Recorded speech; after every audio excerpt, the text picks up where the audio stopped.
एक घना जंगल। सूरज अकेले चल रहा है। उसके हाथ में टॉर्च है और वो किसी की बात की परवाह किए बिना लगातार आगे बढ़ता जा रहा है। चलते चलते धीरे धीरे उसके पैरों की गति बढ़ने लगती है। उसे समझ नहीं आता कि ये क्या हो रहा है। धीरे धीरे उसके पैरों की गति इतनी बढ़ जाती है कि वो खुद को संभाल नहीं पाता और जमीन पर गिर जाता है। और जैसे ही वो नजर उठाकर देखता है तो सामने एक हट्टा कट्टा आदमी खड़ा था। सूरज उसका चेहरा देख पाता इससे पहले ही वो आदमी अपना पैर उठाकर सूरज के सिर पर मारता है और सूरज की नींद खुल जाती है। उसकी सांस फूलने लगती है। वो इधर उधर देखता है। शुक्र है ये तो सिर्फ एक सपना था, कितना डर गया था मैं। ऐसा कहकर सूरज फिर से सो जाता है। अगले दिन ऑफिस में वो अपने दोस्त को अपने सपने के बारे में बताता है। शाम को जब सूरज घर लौटता है तो गांव से उसकी माँ का कॉल आता है। बाळा, कुठे आहेस तू? कब से कॉल कर रही हूँ। अब आई एम सॉरी आई, वो मैं काम में था ना, अभी घर पर आया हूँ। बेटा, कब से गांव बुला रही हूँ, लेकिन तू है कि तुझे टाइम ही नहीं मिलता। हाँ आई, मैं जानता हूँ बहुत दिन हो गए हैं, पर तू चिंता मत कर। अगले हफ्ते की छुट्टी की अर्जी दे दी है मैंने।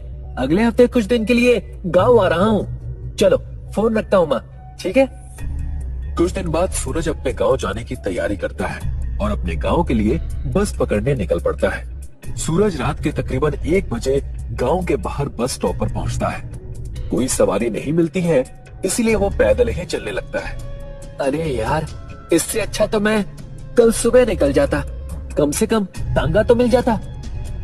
आगे जाने के बाद सूरज को जंगल के बीच से एक रास्ता दिखता है जिससे गांव जल्दी पहुंचा जा सकता था।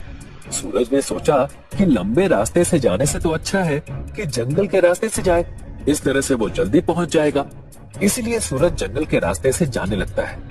कुछ देर आगे जाने के बाद हल्की हल्की हवाएं चलने लगती हैं। सूरज को ठंड का एहसास होने लगता है। ये अचानक मौसम इतना ठंडा क्यों हो गया? सूरज ने घड़ी में देखा तो काफी देर हो गई थी। वो जल्दी जल्दी चलने लगा। तभी उसका पैर कीचड़ में पड़ा और वो फिसलकर जमीन पर गिर गया। वो खुद को संभालते हुए जैसे ही उठा तो सामने एक अधेड़ उम्र का आदमी दिखा। वो दिखने में हट्टा कट्टा था। सर पर पगड़ी, बड़ी मूछें, धोती कुर्ता पहने हुए था, जैसे कोई पहलवान हो। उसे देखकर सूरज एक पल के लिए डर गया। अभी तो यहाँ कोई नहीं था, आप अचानक कहाँ से आ गए? और आप हैं कौन?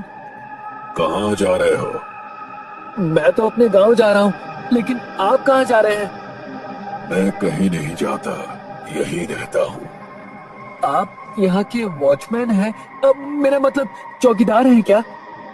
कुश्ती खेलते हो? सामने वाले आदमी ने अचानक से ऐसा सवाल पूछा तो सूरज कंफ्यूज हो गया। उसे समझ नहीं आया कि वो क्या बोले। कुश्ती नहीं, लेकिन मैं एक बॉक्सिंग चैंपियन हूँ। मेरे साथ कुश्ती खेलोगे? अरे नहीं नहीं अंकल, आपकी उम्र क्या, मेरी उम्र क्या। सूरज ने बात को टालते हुए आगे बढ़ना चाहा, लेकिन उस आदमी ने उसे रोक लिया। सूरज के बार बार मना करने पर उस आदमी का बर्ताव बदल गया। उसकी आंखें खून की तरह लाल होने लगी और पूरा बदन काला पड़ने लगा। उसके जिस्म पर घाव के निशान भी दिखने लगे। ये सब देखकर सूरज की चीख निकल गई। कौन हो तुम और मुझसे क्या चाहते हो? मेरे साथ कुश्ती खेलो।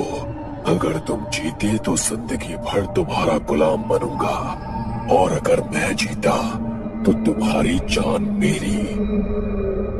सूरज को कुछ समझ में नहीं आ रहा था कि वो क्या करे।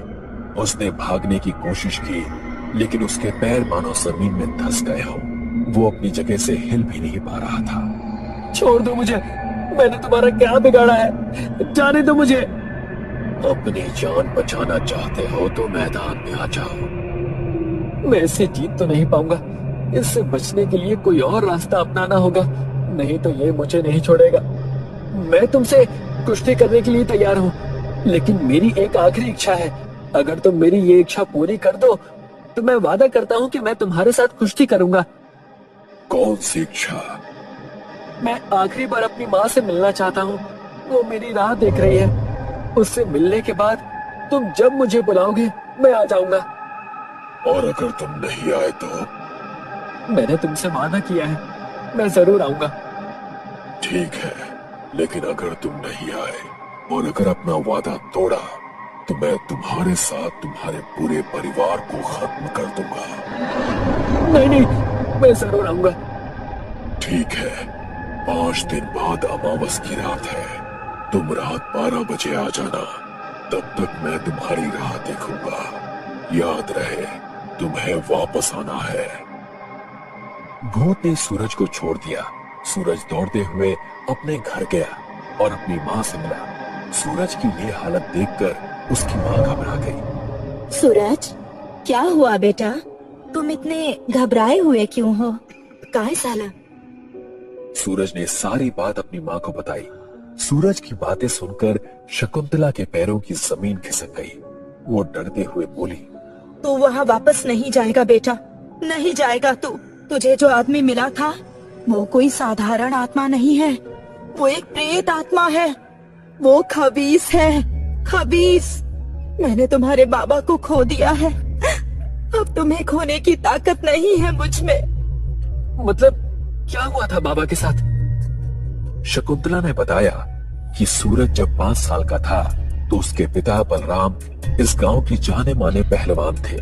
आसपास के गांव में ऐसा कोई नहीं था जो उन्हें टक्कर दे सके। वो दिखने में तगड़े थे। कुछ पहलवान तो उनके नाम से भी डरते थे। हर अखाड़े में वो जीत कर आते थे और कुश्ती में जीते हुए पैसे गरीबों में बांट देते थे।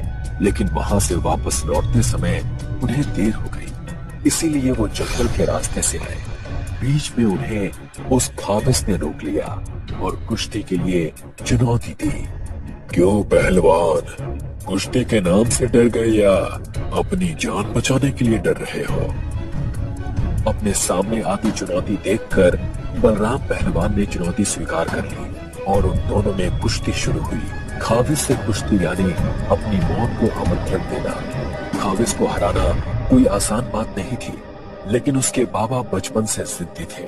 उन्हें कुश्ती में हारना मंजूर नहीं था। बहुत देर तक कुश्ती चलने के बाद आखिर में बलराम पहलवान जीत गया। शर्त के मुताबिक अब खाबिस को बलराम पहलवान का गुलाम बनकर रहना था, लेकिन खाबिस ने उन्हें एक चुनौती दी। कुश्ती तो तुम जीत गए हो, लेकिन जब तक तुम अपने घर नहीं पहुंच जाते तब तक मैं आजाद हूँ। घर जाते वक्त अगर तुमने पीछे मुड़कर देखा तो मैं तुम्हारी जान ले लूंगा। बलराम पहलवान ने उसकी बात स्वीकार की और घर की ओर निकल गए। रास्ते में खाबिस ने उन्हें परेशान किया ताकि वो पीछे मुड़कर देख सके, लेकिन बलराम पहलवान अपनी बात पर अड़े रहे और वो घर की चौखट तक आ भी गए थे।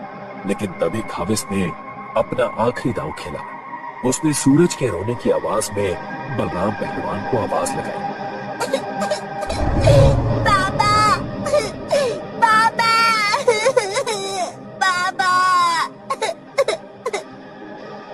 अपने बच्चे की रोती हुई आवाज सुनकर बलराम एक बार के लिए सब कुछ भूल गए और पीछे मुड़ गए। वो जैसे ही पीछे मुड़ते उन्हें पीछे खाबिस दिखाई दिया। वो वही चक्कर खाकर गिर गए। उनकी तबीयत बिगड़ने लगी। पहले उन्हें खून की उल्टियां होने लगी, फिर उनका शरीर धीरे धीरे कमजोर होने लगा। उन्होंने बिस्तर पकड़ लिया। 2 दिन बाद उनका शरीर काला पड़ने लगा, सड़ने लगा। उनके शरीर पर घाव बनने लगे। मौत की आखिरी रात उन्होंने सूरज की माँ को पूरी बात बताई कि ऐसा क्यों हो रहा है, और अगली सुबह वो इस दुनिया को छोड़कर चले गए। तुम्हारे बाबा को ले जा चुका है वो। उनकी आत्मा आज भी खबीस के पास कैद है। अब मैं तुम्हें नहीं जाने दे सकती। अपनी माँ की बात सुनकर सूरज चुप हो गया। उसे कुछ समझ में नहीं आ रहा था कि वो क्या करे। उसके पिता की आत्मा आज भी मुक्ति के लिए तड़प रही होगी। ये बात सोच सोच कर सूरज का मन और भी दुखी हो रहा था। फिर उसे एक बात सूझी। वो एक तांत्रिक के पास गया और उसे सारी बात बताई। बच्चे, तो जिस आत्मा की बात कर रहा है वो कोई साधारण आत्मा नहीं है। वो एक प्रेत योनि आत्मा है जिसे वश में करना असंभव है। उसे केवल मुक्त किया जा सकता है। तांत्रिक ने सूरज को एक पुरानी किताब दी जिसमें खाविस के बारे में पूरी जानकारी थी। सूरज ने वो किताब पढ़ी और आखिर में अमावस की रात आ गई। अपने वादे के मुताबिक सूरज वहां गया। आखिर तुम आ ही गए, चलो अब कुश्ती करते हैं। ऐसा कहकर खाविस ने अपने शरीर का आकार बढ़ाना शुरू किया। सूरज मन ही मन बहुत डर गया, लेकिन वो जानता था कि उसे क्या करना है। वो जानता था कि 3 बजे के बाद खाविस की शक्तियां कम होने लगती हैं। उसे 3 बजे तक अखाड़े में टिके रहना है। जैसे ही दोनों में कुश्ती शुरू हुई, आसमान में बिजलियां कड़कने लगी, जंगल के जानवर चिल्लाने लगे। सूरज को जीतता देख खाविस की आंखें गुस्से से और भी ज्यादा लाल हो गईं। धीरे धीरे 3 बजने को आ गया। खाविस की शक्तियां कम होने लगी। इसी बात का फायदा उठाकर सूरज ने खाविस को जमीन पर पटक दिया। हारने के बाद खाविस गुस्से से चिल्लाने लगा। उसकी भयानक आवाज से सारा जंगल बहने लगा। सब शांत होने के बाद खाविस ने सूरज से अपनी इच्छा बताने को कहा। मेरी ये इच्छा है कि तुम इस प्रेत योनि से मुक्त हो जाओ और अपनी मुक्ति की ओर प्रस्थान करो। अगले ही पल खाविस का शरीर राख में तब्दील होने लगा और उसके साथ ही वो सारी आत्माएं मुक्त होने लगी जिन्हें खाविस ने बंदी बनाकर रखा था, जिसमें सूरज के पिता की भी आत्मा थी।